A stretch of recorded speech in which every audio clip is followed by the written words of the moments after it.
है बच्चों, आज हम पढ़ने वाले हैं बहुत इंपॉर्टेंट चीज़ जो आपकी बायोलॉजी की बेसिक नीड्स है।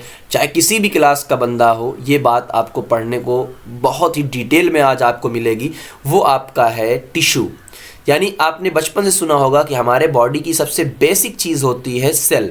सेल से मिलकर बनता है टिश्यू, टिश्यू से मिलकर बनता है ऑर्गन और ऑर्गन से मिलकर बनता है ऑर्गन सिस्टम। तो आइए हम इनको फुल डिटेल के अंदर समझते हैं कि यार ये एक्चुअल में चीज़ आज से पहले हमने इतनी अच्छे से क्यों नहीं पढ़ी, और मैंने भी आज से पहले इतना बेहतरीन अंदाज में नहीं पढ़ाया होगा। आप इस चीज़ को जज कर लीजिएगा। चलिए सबसे पहले आपको बात करते हैं यार, सबसे पहली चीज़ कि यार एक सेल बायोलॉजी चैप्टर चल ही रहा है, सेल पूरे, इसलिए मैं सेल को फुल डिटेल में पूरी सेल का स्ट्रक्चर में पढ़ा रहा हूं, जिसका आपको लिंक मिल जाएगा। आज हम समझते हैं किसी भी ऑर्गेनिज्म की सबसे बेसिक चीज़ क्या होती है, सेल। सबको पता है, हाँ सर सेल होती है। क्यों होती है? क्योंकि इसी सेल से क्या होता है, एक सेल से एक सेल 2000 मिलियन बिलियन और ऑर्गेनिज्म बनता है। ठीक है सर। दूसरी चीज़ क्या होती है, किसी भी ऑर्गेनिज्म को अगर जिंदा रहना है, किसी भी ऑर्गेनिज्म को अगर जिंदा रहना है, कुछ को खाना पड़ता है, पीना पड़ता है और निकालना पड़ता है, सांस लेना पड़ता है, जो भी काम करना पड़ता है सब ये एक सेल कर लेती है। इसीलिए इसको बोला जाता है फंक्शनल यूनिट। चूंकि ये स्ट्रक्चर बनाती है इसलिए बोला जाता है स्ट्रक्चरल यूनिट। ठीक है सर, इतनी बात तो समझ में आ गई। एनिमल, अब समझते हैं कि एनिमल को दो तरीके से बांटा गया, एक यूनिसेलुलर और एक मल्टी सेलुलर। एक यूनिसेलुलर, एक मल्टी सेलुलर के बारे में बांटा गया। अब एक बात को मेरी बहुत ध्यान से समझिएगा, फिर आपको बातें मैं आपको क्लियर कराऊंगा कि ये चूंकि जो लिखा हुआ है यूनिसेलुलर और मल्टी सेलुलर, आप किताबों में पढ़ते हुए आए हैं, ये स्टेटमेंट को मैं गलत साबित कर सकता हूं। कैसे गलत साबित कर सकता हूं, समझना। जब दुनिया बनी सबसे पहले आए लिनियस, उन्होंने पूरी दुनिया को दो पार्ट में बांटा। एक प्लांट और एक एनिमल, यानी जिनके अंदर सेल वॉल थी उनको प्लांट बोल दिया गया, और जिनके अंदर सेल वॉल नहीं थी उनको एनिमल बोल दिया गया। तो इसके अकॉर्डिंग तो यार ठीक है, इसके अकॉर्डिंग तो दो पार्ट हैं, एक कुछ यूनिसेलुलर हो सकते हैं और कुछ मल्टी सेलुलर एनिमल हो सकते हैं।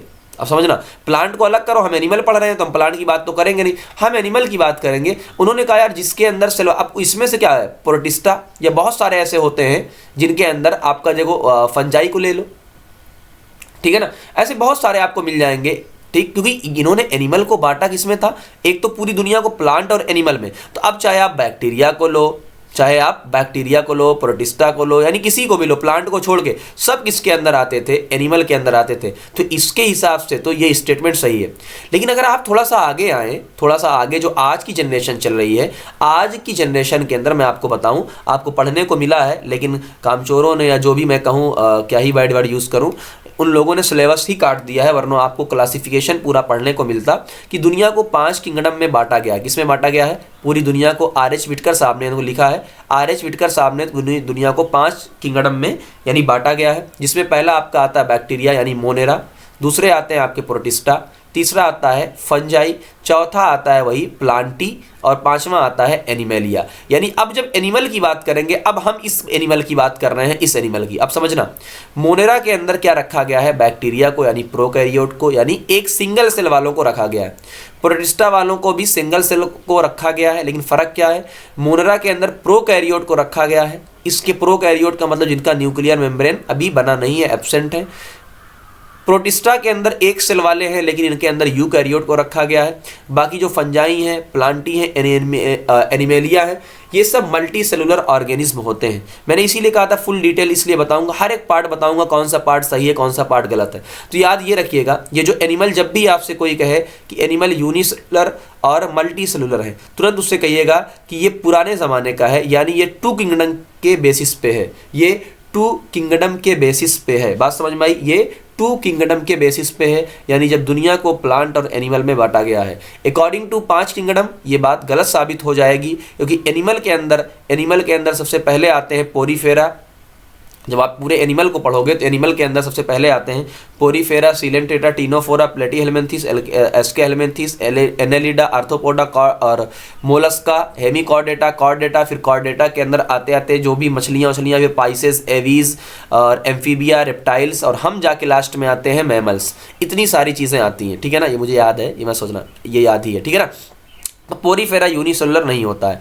तो मैं आपसे पूरी चीज़ क्लियर करूं, ये मैं डिटेल में इसलिए पढ़ा रहा हूं पूरा हर एक चीज़, क्योंकि अलग से, ठीक है ना, बात समझ में आ गई? ओके, तो यानी 2 किंगडम के हिसाब से बांटा गया है। अब समझना बात को, यानी एक सेल क्या है सर, जितने भी बेसिक फंक्शन होते हैं, ठीक है ना, डाइजेशन, रेस्पायरेशन, एक्सक्रीशन, रिप्रोडक्शन, सब एक सेल कर ले जाती है, ठीक है सर।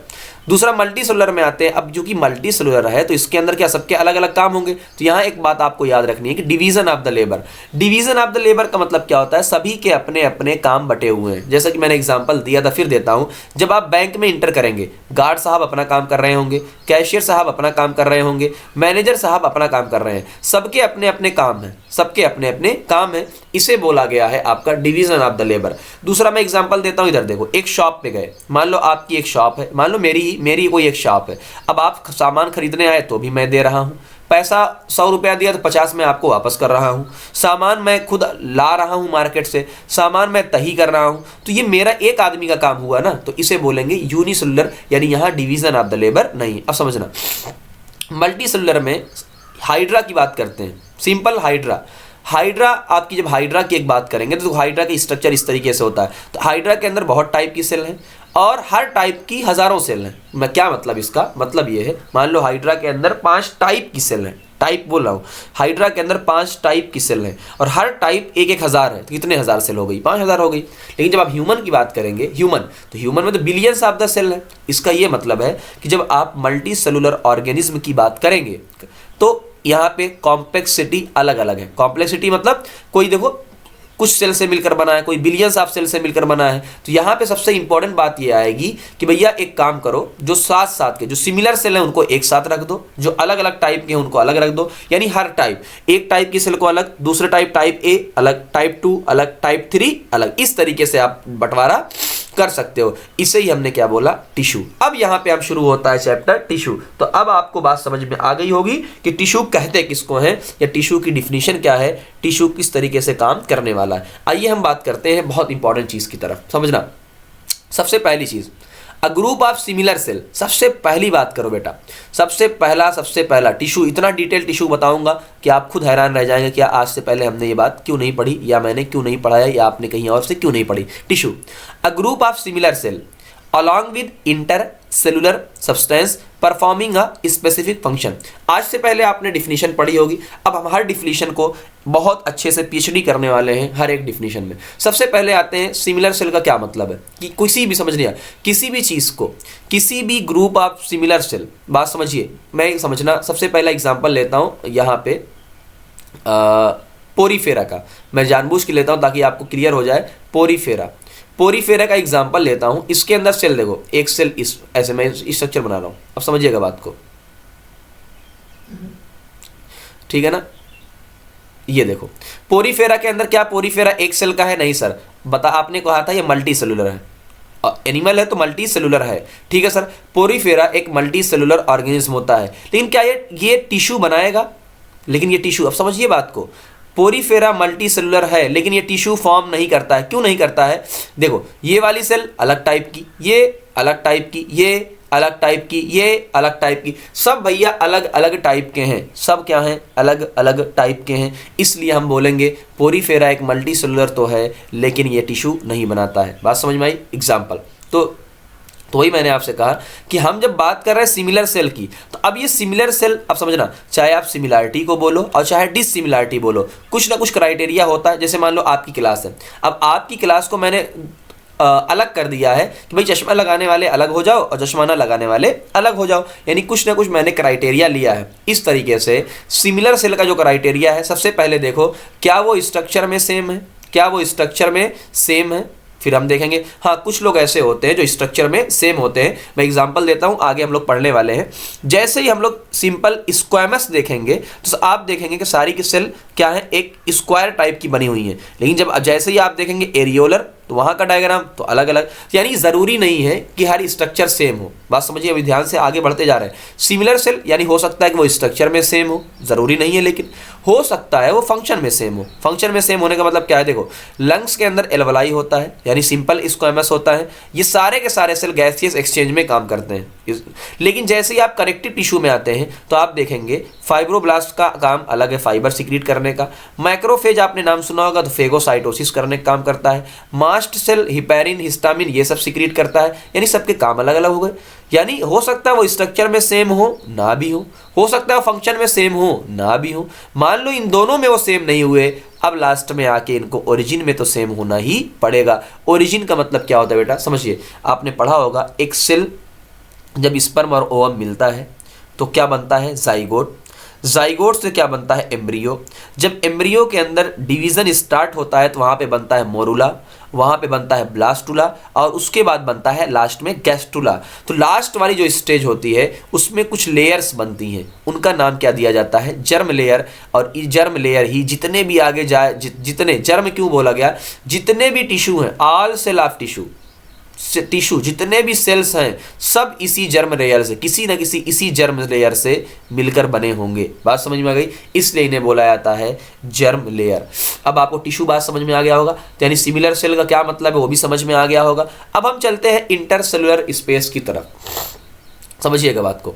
ये मान लो सेल है, अब सेल के अंदर समझना, ये सेल के जो आपको ये मैं जो हाईलाइट कर रहा हूं ये दो सेल के बीच में, तो क्या बोला गया, इंटरसेलुलर सब्सटेंस, इंटर। लेकिन ये देखो ये सेल के अंदर, ये जो मैं पीला पीला हाईलाइट कर रहा हूं ये क्या है, सेल के अंदर की बात हो रही है। सेल के अंदर बोलेंगे इंट्रासेलुलर, यानी सेल के बीच में कुछ सब्सटेंस है, उनको मिला के भी क्या बोला गया, टिश्यू। लास्ट में आते हैं स्पेसिफिक फंक्शन, क्या बात करते हैं, स्पेसिफिक फंक्शन। यानी अब टिश्यू बनने का फायदा तो तभी है ना जब ये काम कर सके। जाहिर सी बात है भाई, टिश्यू कब बनाया गया, टिश्यू इसीलिए बनाया गया है ताकि हर कोई अपना एक पार्टिकुलर फंक्शन कर सके। अलग अलग टिश्यू होंगे तो अलग अलग टाइप के फंक्शन करेंगे, इसीलिए तो बोला गया है कि डिवीजन ऑफ द लेबर है। अब समझना, ये बहुत इंपॉर्टेंट पॉइंट मैं हाईलाइट करने वाला हूं। स्टेटमेंट बहुत इंपॉर्टेंट है। स्ट्रक्चर ऑफ सेल, सेल का स्ट्रक्चर वेरी करता है यानी बदलता है according to the function, function के अकॉर्डिंग बदलता है। इसीलिए टिश्यू को ब्रॉडली 4 टाइप में बांटा गया है। आपने नाम सुना होगा, epithelial tissue, connective tissue, muscular tissue और नर्वस टिश्यू। ये 4 टाइप में क्यों बांटा गया है, अकॉर्डिंग टू द फंक्शन। अब बात समझिए, फंक्शन ज्यादा इंपॉर्टेंट है या स्ट्रक्चर। भाई देखो स्ट्रक्चर, आप बहुत ध्यान समझना है वरना लाइन कंफ्यूजन करेगी। स्ट्रक्चर ऑफ सेल वेरी करता है फंक्शन के अकॉर्डिंग, इसका मतलब क्या है, फंक्शन ज्यादा इंपॉर्टेंट है। इसको तो कितने अच्छे एग्जांपल से आप समझिएगा। एक डॉक्टर है, उसका काम है डॉक्टरी करने का, वो डॉक्टर है भाई, जाहिर सी बात है। अब वो व्हाइट एप्रन पहने हो ना पहने हो, स्टेथोस्कोप लटकाए हो ना लटकाए हो, क्लिनिक पर हो ना हो, हर बार देखो स्ट्रक्चर बदल रही है। लेकिन क्या उसके स्ट्रक्चर बदलने से डॉक्टर करने का फंक्शन बदल जाएगा, बिल्कुल नहीं, वो डॉक्टर ही रहेगा, चाहे वो स्टेथोस्कोप ले चाहे ना ले, क्लिनिक पे बैठा हो ना हो, व्हाइट एप्रन पहना हो ना हो। इसका मतलब फंक्शन ज्यादा इंपॉर्टेंट है। आगे, अगर फंक्शन कॉमन है, मान लो फंक्शन कॉमन है तो स्ट्रक्चर सेम रहेगा, बिल्कुल। मेडिकल कॉलेज में देखो बच्चे होते हैं, वो सारे बच्चे क्या है, उनका फंक्शन क्या है, डॉक्टर।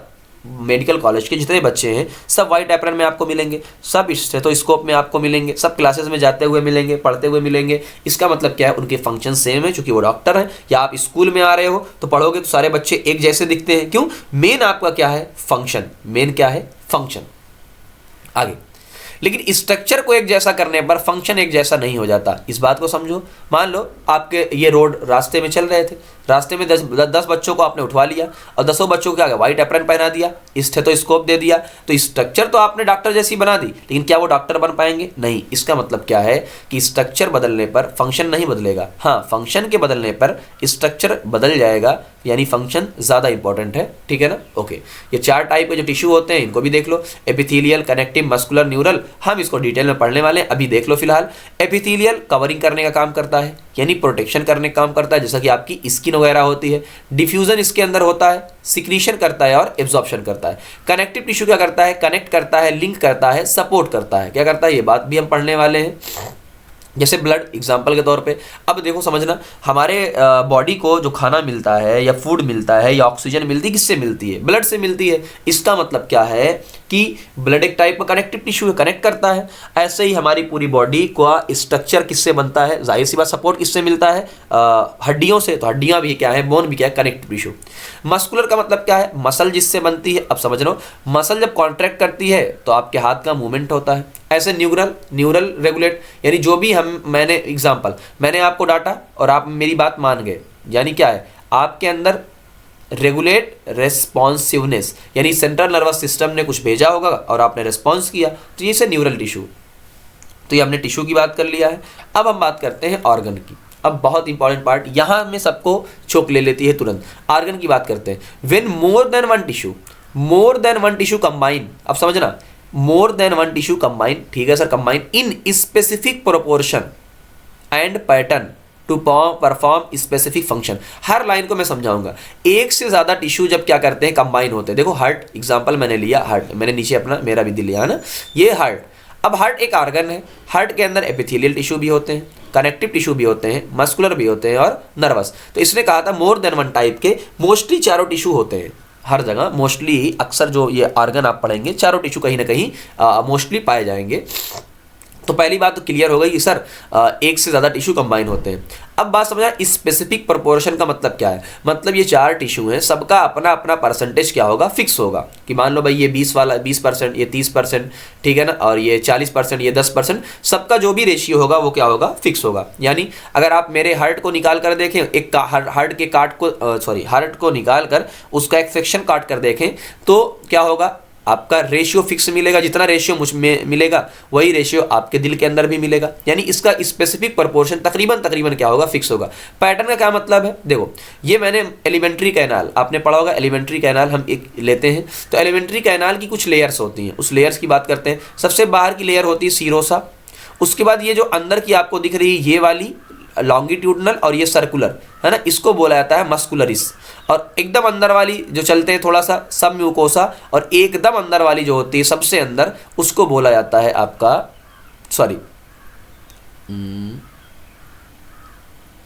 इसको बोला जाता है म्यूकोसा और इस वाले को बोला जाता है सब म्यूकोसा। यानी कहने का मतलब ये है कि ये चार टाइप की लेयर्स होती हैं। अब चाहे आप वाले में हो और चाहे मेरे वाले में, सबका पैटर्न क्या होगा? अरेंजमेंट क्या होगा? फिक्स। यानी सीरोसा, फिर मस्कुलरिस और सब म्यूकोसा जो भी होगा, ये सारी चीज़ें क्या होंगी? फिक्स होंगी। सारी की सारी चीज़ें फिक्स होंगी। पहला स्पेसिफिक फंक्शन क्या है भाई? हार्ट का भी अपना फंक्शन है, चारों लेयर मिला के।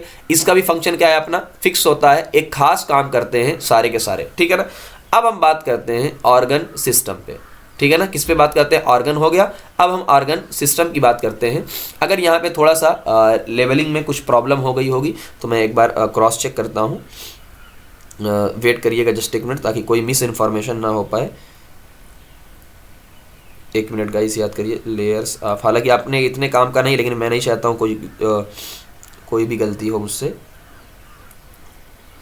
तो हाँ, पहला सीरोसा है, फिर मस्कुलरिस है, फिर सब म्यूकोसा है और फिर आपका है और म्यूकोसा।